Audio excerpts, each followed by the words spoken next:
महाराष्ट्र में अभी भी विभाग नहीं बंट पाए, लेकिन इस बीच खबरें बहुत बड़ी हैं। दो खबरों के साथ दो तीन खबरें आपको बताएंगे कौन कौन सी खबरें हैं।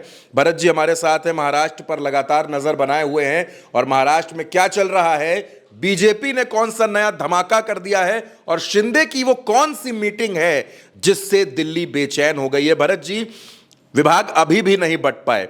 हमारी आपकी चर्चा हुई थी कि 14 दिसंबर को विभाग बंट जाएंगे, सब हो जाएगा, लेकिन अभी भी कुछ नहीं हुआ और अब तो हलचल और ज़्यादा बढ़ गई है। क्या चल रहा है महाराष्ट्र में? जी देखिए, महाराष्ट्र में हम जिस हिसाब का सोच सकते हैं उस सोच से भारतीय जनता पार्टी आगे चल रही है। अच्छा। और भारतीय जनता पार्टी के प्रदेश अध्यक्ष ने चंद्रशेखर बावनकुले ने ये कहकर खलबली मचा दी है कि हमारे पास महाविकास आघाड़ी के विधायकों का समर्थन है, हम उनके समर्थन में, हम उनके कांटेक्ट में हैं और कभी भी कुछ भी हो सकता है। वो वहाँ पर खुश नहीं हैं, वो हमारे साथ आना चाहते हैं, तो हम जल्दी ही इस बारे में निर्णय लेंगे। अब मसला ये है कि भारतीय जनता पार्टी शिंदे और अजीत पवार को इस वक्तव्य से, इस घटना को याद दिलाकर, ये बताकर प्रेशर बना रही है कि जो ज़्यादा मांग रहे हो ज़्यादा मत मांगो, हमारे पास पहले से ही बहुमत का जुगाड़ हम कर रहे हैं, हमारे पास विधायक टूट कर आकर आने को तैयार हैं। तो शिंदे और अजीत पवार दोनों के लिए एक खतरे की घंटी है और दोनों को भारतीय जनता पार्टी अभी से दिखा रही है। अभी तो मंत्रिमंडल का बंटवारा नहीं हुआ है, कामकाज नहीं शुरू हुआ है, अधिकारी नहीं तय हुए हैं, अभी तो कुछ हुआ ही नहीं है। अभी तो सूत न कपास जुलाहिम लट्ठम लट्ठा चल रहा है। आप देखिए, अभी से भारतीय जनता पार्टी प्रेशर बना रही है। शिंदे दूसरी तरफ अलग से अभी से नाराज़ हैं कि उनको विभाग नहीं मिल रहे, भारतीय जनता पार्टी उनको विभाग दे भी नहीं रही है उनके मनचाहे। तो ये सारी परिस्थितियां मिलाकर ये बता रही हैं, ये कहानी बना रही हैं कि महाराष्ट्र के भीतर आने वाली सरकार की डगर बहुत ज़्यादा मुश्किल है और महाराष्ट्र में तीन तिगाड़ा लोग बहुत ज़्यादा दूर तक चल नहीं सकते हैं। ये कभी भी लड़खड़ाएंगे, कभी भी गिरेंगे और गिरने की ही परिस्थिति में है। भारतीय जनता पार्टी सिर्फ ये इंतज़ार कर रही है कि कब हमें छोड़कर शिंदे चले जाएं, लेकिन शिंदे जा नहीं रहे हैं, आखिर तक मान जा रहे हैं। अब मसला ये है कि शिंदे ने भी पूरी तैयारी लगभग कर रखी है। अच्छा। शिंदे ने अपना अलग से बीएमसी के चुनाव लड़ने की तैयारी कर ली है, अपने लोगों की मीटिंग को बुला लिया है और मीटिंग में वो अपने लोगों से कहते हुए नज़र भी आ रहे हैं, उनको आदेश भी उन्होंने दिया है, ट्वीट भी उन्होंने किया है कि आप बीएमसी के चुनाव की तैयारी करिए, फुल फ्लैश लगिए। तो इस बार शिंदे ये दिखाना चाहते हैं और बताना चाहते हैं कि उनकी ताकत महाराष्ट्र में क्या है, मराठा वोटरों की ताकत क्या है। भारतीय जनता पार्टी जिस अपने 130 विधायकों के दम पर फूल रही है, शिंदे का अपमान कर रही है, शिंदे दिखाना चाहते हैं कि उनकी अपनी ताकत मराठाओं के बीच क्या है और कैसी है। वो बीएमसी के चुनाव में भारतीय जनता पार्टी को ये दिखाना चाहते हैं कि हु इज़ शिंदे। लेकिन आपको नहीं लगता ये स्थिति कुछ ज़्यादा असहज हो रही है महाराष्ट्र के लोगों के लिए कि मुख्यमंत्री बनाने में आपको 12 दिन लग गए, मंत्रिमंडल विस्तार आप कर नहीं पा रहे, विभागों का बंटवारा आप कर नहीं पा रहे हैं और फिर आप कहते हैं कि आप गठबंधन में हैं, गठबंधन के सहयोगियों का अपमान हो रहा है। और आप बावनकुले जब ये स्टेटमेंट देते हैं, बड़ा स्टेटमेंट देते हैं कि क्योंकि देखिए बहुत बड़ा नंबर नहीं चाहिए, 8 से 10 विधायकों का जुगाड़ करना है और वो भारतीय जनता पार्टी करने में माहिर है, तो क्या ये मान लिया जाए कि शिंदे और अजीत किसी भी वक्त किसी भी दिन महायुति से आउट कर दिए जाएंगे? देखिए, क्योंकि शिंदे और अजीत पवार के पास भी विकल्प खुले हुए हैं। आप ये देखिए कि अजीत पवार जब दिल्ली जाते हैं अमित शाह से मिलने, राष्ट्रपति से मिलने, धनखड़ से मिलने, मोदी से मिलने, नड्डा से मिलने, तब वो किससे मिलते हैं? एक और शख्स से मिलते हैं, अपने चाचा से। उस शख्स का नाम है शरद पवार। जिस शरद पवार की पार्टी अजीत पवार ने तोड़ी, उन शरद पवार से अजीत पवार दिल्ली में मिलने के लिए पहुंच जाते हैं और ये बयान जारी करते हैं कि ये पारिवारिक मुलाकात थी, हमने हालचाल पूछा लेकिन राजनीति पर गहन चिंतन मंथन हुआ। ये बयान उनका बहुत कुछ कहता है। ये बयान ये दिखाता है कि भारतीय जनता पार्टी अगर जुगाड़ अलग से कर रही है तो वो भी जुगाड़ अलग से कर रहे हैं। एक दबाव महायुति के भीतर अजीत पवार और शिंदे भी बनाकर रखना चाहते हैं भारतीय जनता पार्टी के ऊपर कि विकल्प हमारे पास भी खुले हैं, क्योंकि अगर शिंदे को, अजीत पवार को और महाविकास आघाड़ी के विधायकों को आप जोड़ देते हैं तो नंबर्स पहुंच जाते हैं सरकार बनाने लायक।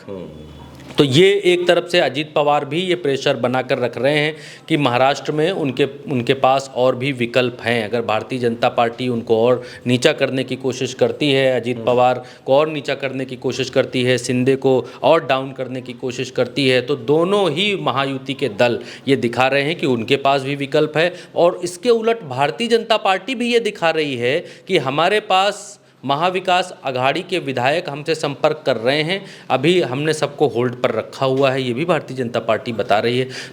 तो महाराष्ट्र के भीतर जो स्थिति है चंद्रकांत जी, वो कुछ ऐसी नज़र आ रही है कि महाराष्ट्र में सरकार तो लोगों ने चुन ली, अपना वो भी वोट भी दे दिया, एक जनादेश भी दे दिया, लेकिन सत्ता बंटवारे में अभी भी मामला रुका हुआ है, लड़ाई छिड़ी हुई है।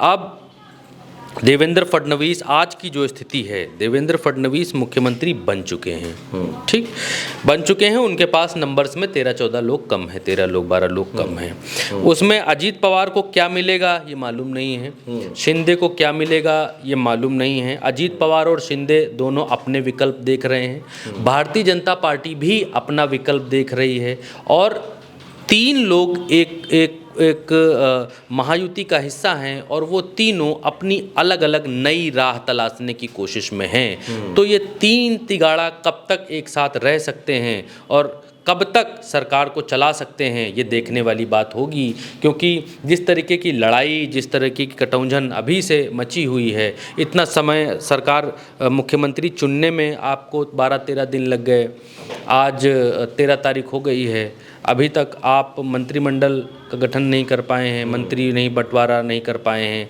विधानसभा का सत्र शुरू होने वाला है। भारतीय जनता पार्टी एक तरफ दबाव डाल रही है, उनके गठबंधन दल के लोग एक तरफ दबाव डाल रहे हैं, ये दिखा रहा है कि महाराष्ट्र की सरकार बहुत ज़्यादा दिन तक चलने वाली नहीं है।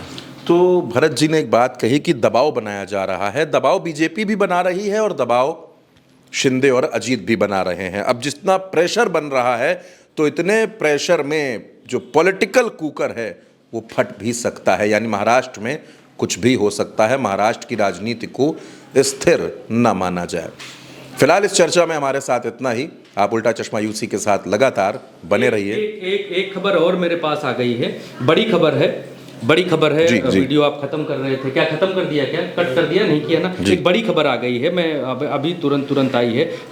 मंत्री कौन कौन बनेगा, उनके नामों की संभावित सूची मेरे पास आई है। संजय राठौर जो हैं वो जल संसाधन विकास बनाए जा सकते हैं, शिवसेना के नेताओं की मैं बात कर रहा हूँ। संजय राठौर, अब्दुल सत्तार, इनको अल्पसंख्यक विपणन विभाग दिया जा सकता है।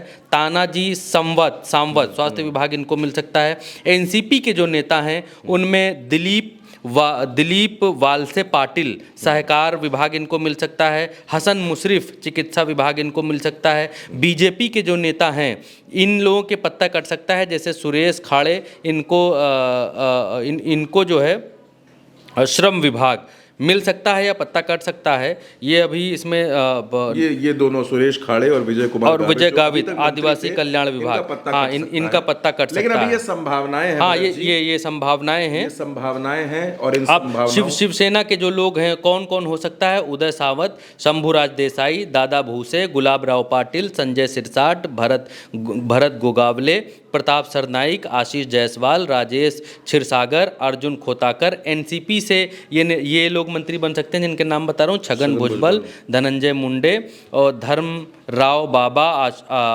आत्राम, आदिति तटकरे, संजय बंसोड़, नरहरी जिरवाल, दत्ता भरड़े, अनिल दादाभाई और मकरंद आबा। और बीजेपी से जो नाम है वो भी जल्दी से बता देता हूँ, क्योंकि आ गई है लिस्ट तो बता देना आवश्यक है और जानकारी चली जाए वो बेहतर है।